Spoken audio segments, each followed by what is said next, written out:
Hello guys, welcome to our channel. Today I am going to show you how to delete website link from Facebook. Okay, so let's get started. Then first of all click on Facebook app. Okay, click on menu option, tap on profile, click on edit profile. Okay, scroll down, click on links edit. Okay, tap on website link option, then remove link. Okay, remove your website link. Okay, remove.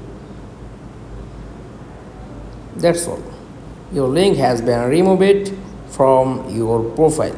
Okay, that's all. Thanks for watching. Please like, comments and subscribe. Thank you.